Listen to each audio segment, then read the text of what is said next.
네, 공시 내용 자세하게 알아보겠습니다. 타키온 대표 조호진 박사와 함께합니다. 안녕하세요. 예, 안녕하세요. 네, 오늘도 지분 승계 관련한 내용이 준비되어 있습니다. 롯데관광개발인데요. 대주주의 지분율 증가가 또 공시로 잡혔습니다. 예, 롯데관광개발에 대해서 잠시 좀 먼저 설명드리겠습니다. 롯데관광개발은 이름에 롯데가 있지 않습니까? 그래서 이제 사실 롯데그룹과 관련된 것이냐 아니냐라고 이제 설왕설래가 있을 수 있는데 그 이유는 뭐냐면 롯데관광개발의 이제 그 최대 주주이자 이제 대표이사는 김기병 회장인데 김기병 회장의 이제 부인이 신정희 씨가 고 신격호 롯데그룹 창업주의 여동생입니다. 그래서 원래는 이제 롯데그룹의 일원으로 있다가 이제는 이제 지분 관계상 다 이제 롯데그룹에서 이제 분가했다고 볼 수가 있습니다. 신격호 창업주는 이제 올해 1월 달에 돌아가셨죠. 그래서 김기병 회장과 친정희 여사 사이에서 이제 두 아들이 있는데 김한성 동아면세점 대표가 있고 또 김한준 롯데관광개발 대표가 있습니다. 그러니까 그 롯데관광개발의 또 다른 지분 구조상 동아면세점이 있습니다. 그 광화문에 있는 동아면세점입니다. 그래서 이번에 이제 지난 9월 21일 날 롯데관광개발이 이제 공동대표에서 변경 공시를 냈습니다. 이 부분을 자세히 말씀을 드리면은 원래 이제 그 김기병 회장이 롯데관광개발 이제 최대 주주이자 이제 대표이사를 맡고 있다가 9월 21일 날 차남인 김한준 씨가 이제 공식적으로 롯데관광개발의 공동대표이사로 이제 취임을 했습니다.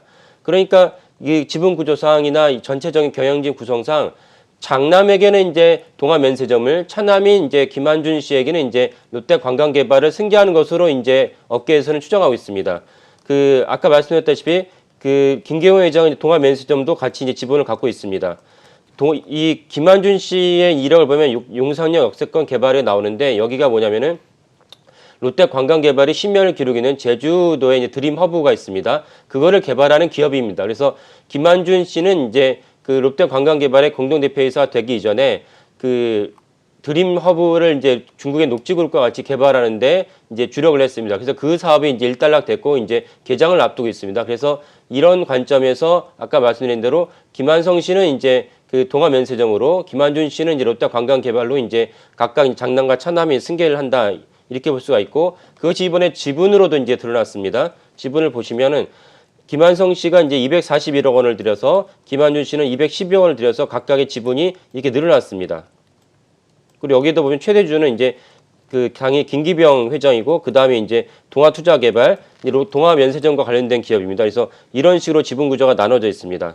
근데 하긴 한 가지 특이한 점은 뭐냐면 이번에 이제 지분이 이제 증여된 그 공시를 자세히 들여다보면은 이 부분이 이제 실제로 장내나 시장외에서 매수를 한 것이 아니고 국세청에다 물납했던 주식을 환급했다는 것입니다. 그러니까 원래 두 사람이 김한성 씨와 김한준 씨가 김기병 아버지에게 이제 주식을 물려받았다가 주식을 물려받으면 증여세를 내야 되지 않습니까? 주식을 물려받았는데 증여세가 없었기 때문에 세금을 마련할 수 없었기 때문에 대신 다른 주식으로 이제 환급을 했다가 물납을 했다가 이번에 이제 재원을 마련해서 해당 주식을 돌려받았다 이런 뜻입니다. 그런데 실제적으로 이 사건은 두 사람에게 주식을 물려줬다가 이제 다시 국세청으로 갔다가 이번에 물려받은 사건은 2008년도까지 거슬러 올라갑니다. 그래서 2008년도에 이제 반기 검토 보고서를 보면은 두 사람에 대해서 상기 두 명이 이제 김한성, 김한준입니다. 두 사람에 대해서 각각 이런 정도의 주식에 대해서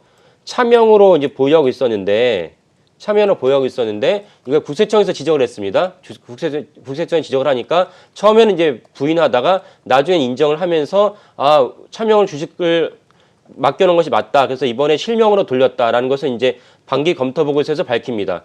그 때문에 이제 사실은 이제 국세청에서 이제 세금을 이제 내야 된다라고 이제 발표를 한 것이죠. 그래서 세금을 내야 되니까 돈이 없으니까 해당 주식을 갖고 물납을 했다가 이번에 다시 이제 그 세금을 갖다가 원래 냈어야 될 세금을 이번에 납부를 하면서 해당 주식을 돌려받았다. 이렇게 이제 이해가 됩니다. 왜냐면 공시가 이렇게 나왔고요. 그래서 이번 공시에서 중요한 점은 롯데관광개발의 이제 그 장남과 차남의 승계 구도와 더불어서 또 하나는 뭐냐면 이들이 이제 세금을 납부를 해서 해당 주식을 돌려받았다고 하니까 그렇다면 세금을 위해서 낸 재원은 이 상당히 큰 금액 아닙니까? 200억 원에 해당하는 큰 금액인데 이 금액은 어떻게 마련했는지를 아마 사정 당국이 이제 주시하고 있을 것입니다. 그래서 중앙지검과 이제 국세청에서 조사를 받은 이력이 있습니다. 그래서 국세청이 이 문제를 다시 한번 자세히 파악을 한다면 승계 구도가 이제 흐트러질 수 있다.